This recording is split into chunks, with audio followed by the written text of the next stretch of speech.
back.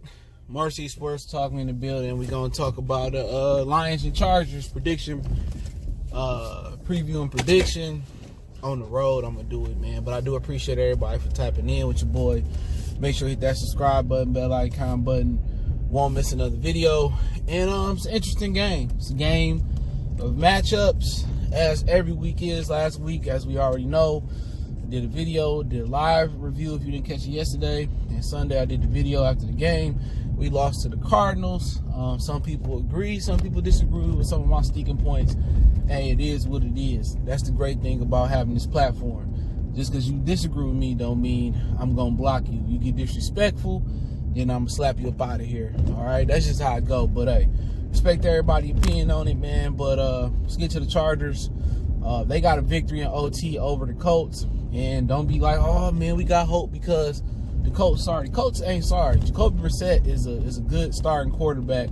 I would say he's an average starting quarterback in this league. And just looking at the Chargers' weakness from last year and the season preview I did and looking at the first game, it's the same shit. All right, just a different toilet. And what I mean by that is they weak up the middle. They drafted the kid out of Notre Dame, to Jerry Tiller. On the depth chart, he listed as the backup, but they run defense up the middle is terrible. The Melvin running back out of Indianapolis ran for $174 Sunday, I think on 25 attempts. So, you know, he had a hell of a game running the ball. Okay, and that was one of the things that I was disappointed with in the Arizona game. They rushed it for 33 times between Johnson and Anderson. I think it was about 27 rushes, 27, 28. I was disappointed.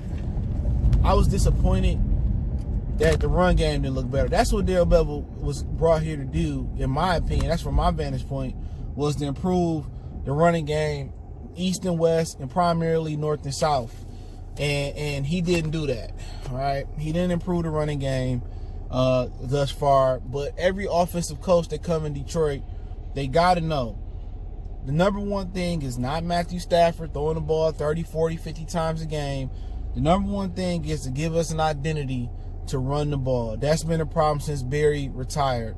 Reggie, James Stewart, I think it's the only 1,000-yard backs we had. Maybe Javon Best, I'm not sure. But that's the problem. And this week, it's a perfect matchup to run the ball for Kerryon and C.J. Anderson. It's a perfect matchup. Melvin is a good back from Indianapolis. You know what I'm saying? Most don't consider him an elite back, but he good. He gave Andrew Luck last year a formidable running game. But if we don't run the ball this week, I'll be shocked. Other than that, that's our best matchup this week. You know, they starting corner, I think his name like Mike Davis or something. Not really familiar with him. He questionable, but he probably gonna play. One of their backup corners, he out. Casey Hayward, Pro Bowl corner. Most Lions fans know him. He used to play for the Packers of Green Bay. All right, Desmond King, you know, he from Detroit, East English Village, I think. Great player, great nickel corner. And I think Derwin James is out. No Melvin Gordon isn't there. He holding out. He probably gonna come back at the last minute to, you know, get an accredited year, so he could be a free agent next year because they won't be franchise tagging him. All right, but the Chargers, in a nutshell, Phillip Rivers threw for 33. He threw for 333 yards, 3 touchdowns, 1 pick last week. Keenan Allen was a dog. He had over 100 yards and touchdowns. Mike Williams, he a problem too out of Clemson, but he didn't have a great week last week. But Hunter Henry caught 61.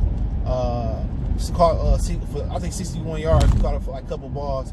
He coming off the ACL injury. He did play in the preseason after missing the entire season last year.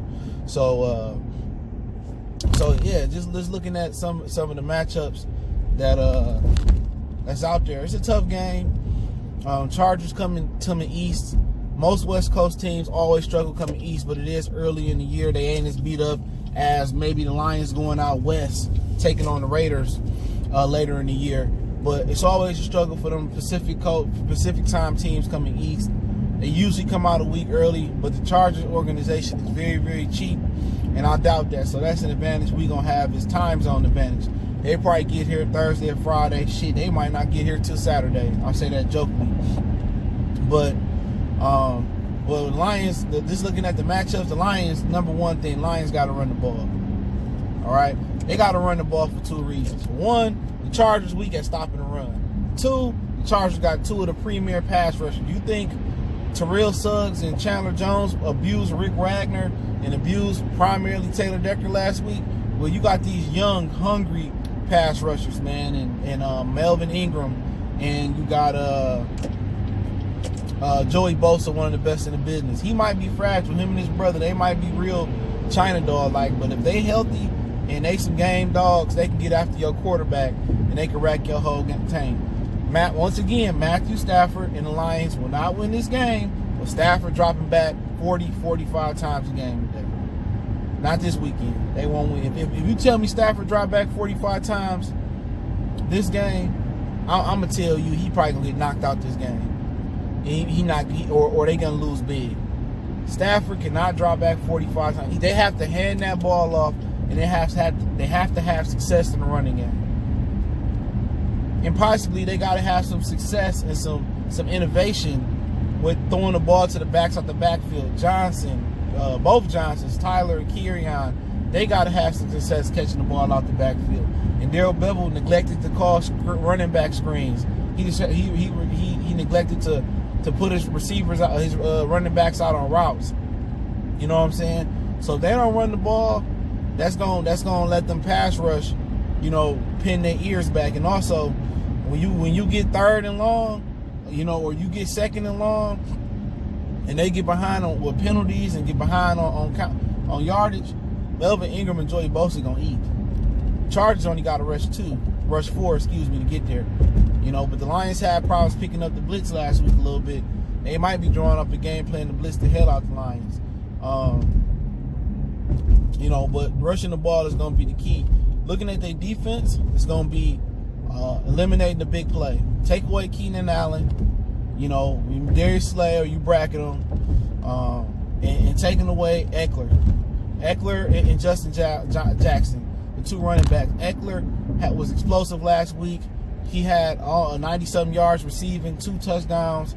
You got to limit their screen game. You got to limit their running backs catching the ball out the backfield. And you got to be able to wrap up and tackle. Justin Jackson out of Northwestern, second year, I think, with the Chargers, big back. Eckler, smaller, but he can get down. So you have to eliminate the big play offensively from the Chargers. You got to stop the run. You got to eliminate the backs, with the explosive plays out the backfield like Eckler. And you got to take away Keenan Allen, and you really got to pay attention to Hunter Henry.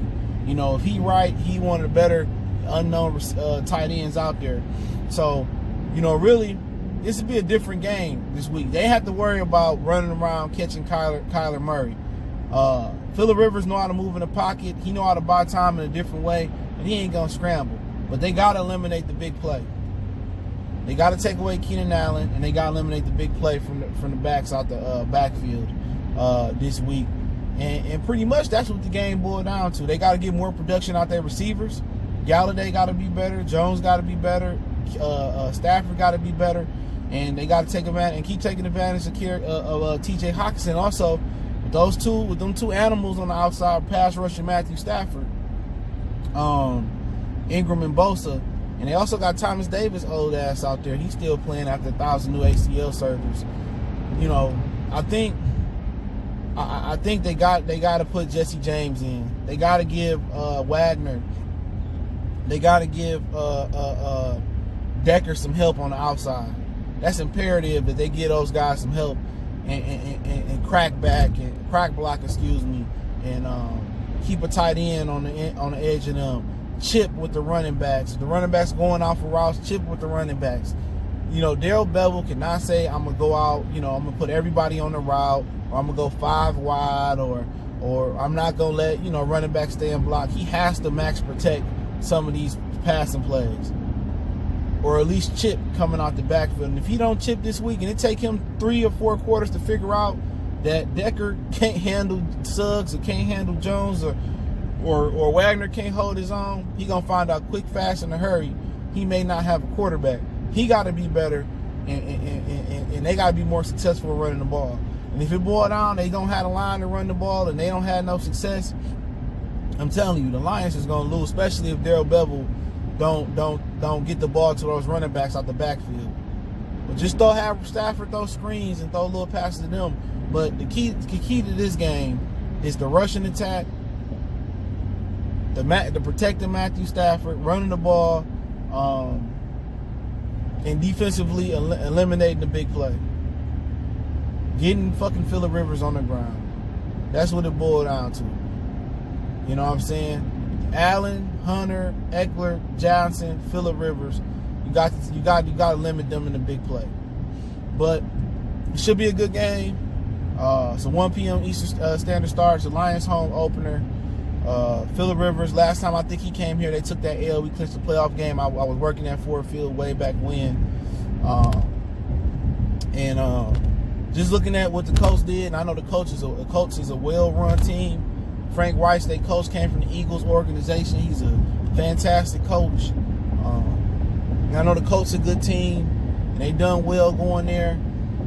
But I'm gonna pick the Lions to win this game. Yep, I sure am. I'm gonna say it's gonna be 24-27. They come out on top this game. I think the Lions have had success running the ball. I think the coaches will be better this week. I think Stafford is gonna do what Stafford do. I think Hockenson is gonna have another good week. I think Galladay Jones will have a better week this week. Amendola do what he do, and I think the Lions defensive line, all them veterans on their line, I think they'll be better this week. You know, a lot of them dudes missed the entire training camp. A lot of them dudes missed the entire training camp or partial. Mike Daniels didn't play a lot. Trey Flowers dealing with an arm injury. And the thing about Trey Flowers is that he paid $90 million. He didn't do much. But remember, he coming off a shoulder injury. That's why I kind of laid off of him, because I know how shoulder injuries is. I've seen shoulder injuries take a lot of dudes in the gym up under. And they was never the same. They never was the same guy no more. So, you know, I look for Trey Flowers to have a better week. Now, if Hand play and Davis play, it'll help. But I think Tavai, and I think they got enough around across the D-line. Devin Kennard played good last week. I look for him to duplicate what he did this week. And I look for Trey Flowers to get on the board with a sack or two. And Harrison said he didn't play good. I look for him to play better this week as well, too. And, you know, sometimes when you crank that old box Chevy or that old muscle Malibu, or you crank that old Cuddy up, you know, from sitting in the car, sitting in the garage all winter, or you crank that old Plymouth Barracuda up like Kevin Hart, which they dismantled that motherfucker. Oh, they supposed to. It looked like it was already dismantled after the crash. Hopefully he get better. I got much love for Kevin Hart. Sometimes you crank them old vehicles up, you know what I'm saying? Sometimes you gotta let them run a minute. Sometimes it take a minute. You gotta go around the block a couple times. Let that motor get right. Let that trans get right. And once that old box Chevy or that Cuddy or that Malibu, that old school Malibu hit its stride, or that Monty, whatever you like, Parisians, whatever. Once it hit its stride, I think they'll be all right. You know, a lot of them dudes, veterans across the line, and if they get Hand back eventually, it'll be better. So I got the Lions winning 27-24 over the Chargers this week. Let me know what you guys think. Am I crazy? I just like the matchup. I said they should have started off 2-0. Unfortunately, they 0-1. But I think they get on the board this week versus the Chargers. I think they make the adjustments. It's some pressure on the squad now. Don't get me wrong. It's a ton of pressure on them. But we'll see if they can get it done. Motor City Sports Talk. Don't forget, we on Facebook, Instagram, Twitter. Reach out to the email if you have a business question, inquiry, sponsorship, a video request. Keep sharing the videos. Appreciate the love, support. Don't forget to check out my other channel, Goodfellas Sports TV. Website, promo code. That's my other channel. But check it out. My channel link will be in the description. Appreciate the love, support. Share the videos. Let me know what y'all think about this upcoming game this week. We gone.